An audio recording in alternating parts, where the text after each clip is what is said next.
Hello again, and welcome to part 4 of my video on the history of fretworking in the hobbies and handicrafts companies. In earlier episodes of this series I've spoken about the handicrafts company, but before I go on to that I'll just recap a little about them. As described in part 2, the Hobbies company was started by John Henry Skinner in the late 1880s. Later on he was joined by his brother Frank Skinner, who also became a director of Hobbies. In 1903, John Henry Skinner left Hobbies to concentrate on his plywood manufacturing company, and Frank Skinner took over as managing director. As I detailed in part 2, sometime in 1907, Frank Skinner, another director, and 2 employees left Hobbies to form a rival company which was initially registered as Home Handicrafts Limited. The 2 companies became bitter rivals, which is fully understandable given the circumstances and events that occurred in 1907. You can hear about these events in part 3 of these videos. Hobbies had the advantage that they had their own engineering works manufacturing their own products to sell, as well as doing other engineering work, whilst handicrafts were more of a retailer and supplier than a manufacturer and bought most of their products from other makers. Information on the Hobbies company is sparse, most having been destroyed. But as far as handicrafts is concerned, there's hardly any information about them at all.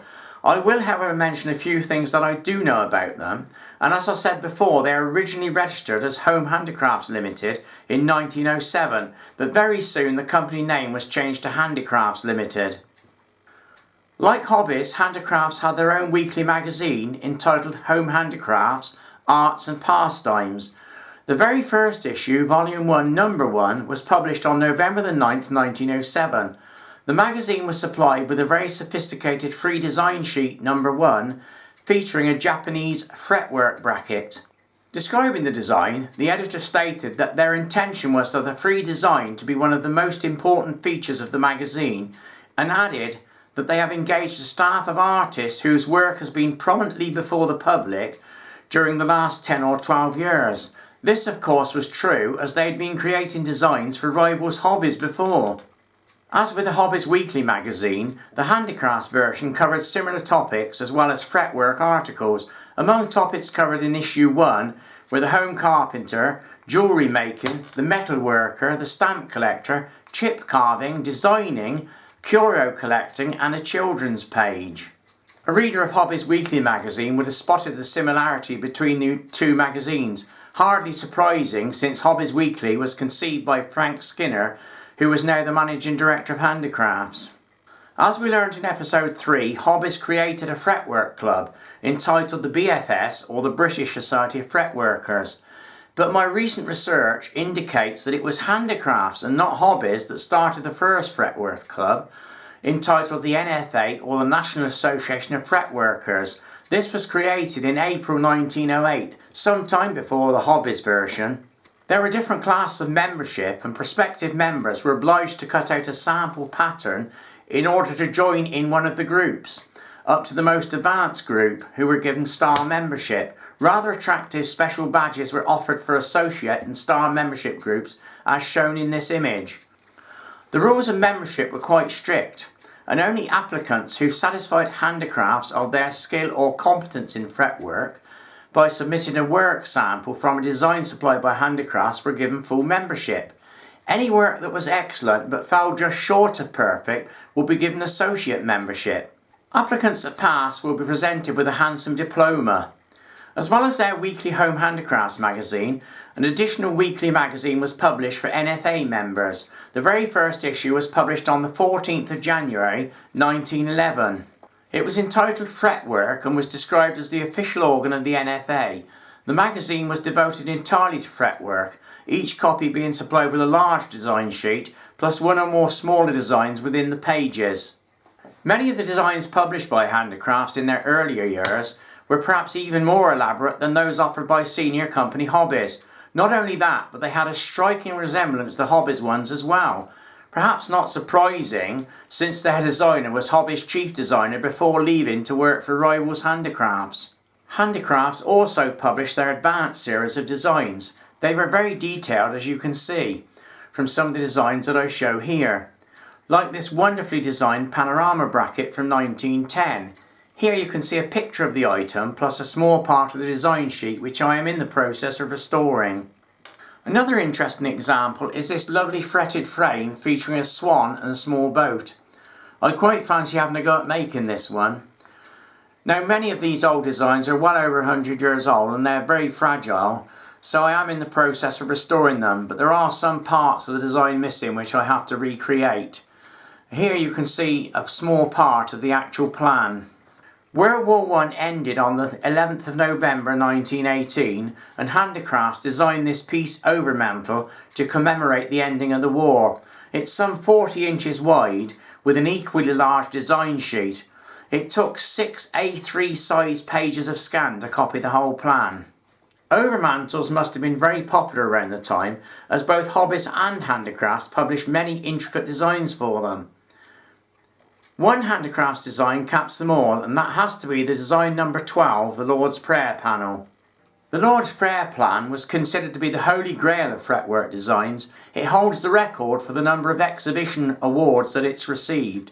It was first published by Handicrafts around 1911 and was very popular in church rooms and mission halls.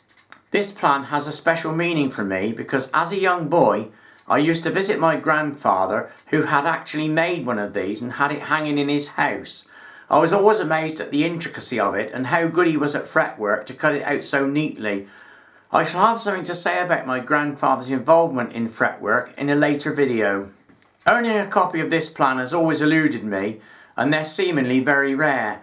You have to understand that there are no copying facilities then, and these plans were pasted onto the wood to be cut, hence the pattern was sacrificed. So it's understandable that they're very rare now some 100 years later. However, I do now have original copies of the design sheet, albeit in a very damaged condition, and I am in the process of restoring them. In a later video, when I talk more about the design sheets, I will explain how I came by many of these very old design sheets. As with Hobbies, Handicrafts offered some very attractively packaged fretwork outfits. The outfits were numbered from outfit number 1 right up to number 13. The number 1 was a very basic carded outfit with just a basic frame with a cut-in table, a clamp and a simple design sheet. In 1925 the cost was 2 shillings. In decimal that's 10 pence. However, in today's money that would be equivalent to around £6. The contents and the quality of the tools supplied increased as the set number descended, right through from a number 1 outfit to a number 13, which was an attractively boxed outfit with twin hinged lids. The number 13 outfit contained 29 items and offered everything a fretworker would need, including a quality hand frame, all the tools necessary, 2 design books, 2 printed design sheets and even a tin of glue. A small table vise was also included. The cost in 1925 was 35 shillings, 175 in decimal, which in today's money is equivalent to around £105. Handicrafts did offer a few treadle machines, but they were imported rather than being manufactured in the UK. In their 1914 catalogue, they listed the new Rogers and Star models. Neither of these were made in the UK. I can only find reference to one Handicrafts British-made machine. It did not have a name or model number and was advertised as being British-made throughout. It does bear a remarkable similarity to the Hobbies A1 machine in design features, but I can't imagine Hobbies would have made it for them given the animosity between the two companies. There's not much more I can say about the Handicrafts company. It was started in 1907 by Frank Skinner, the brother of Hobbies founder John Henry Skinner. The company was taken over in 1913 by Reginald Maidlow Thomas, whose father happened to be married to the sister of John Henry Skinner and Frank Skinner. Unfortunately, the Handicrafts company did not survive as a company involved in fretwork for the length of time that Hobbies did. Starting in 1907, by 1939 they were gone as a fretwork company.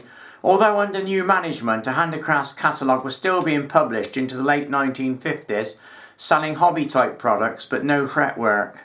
Handicrafts' heyday as far as fretworking was concerned was from 1907 till around 1928-1929. By 1930, they had shifted to a more do-it-yourself handyman business.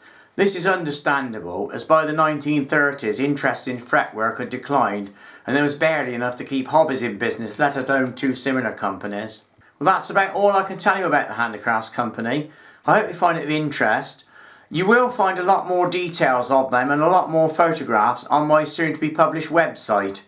I will give you the link to it when it's eventually published, but it's taken me quite a while to do.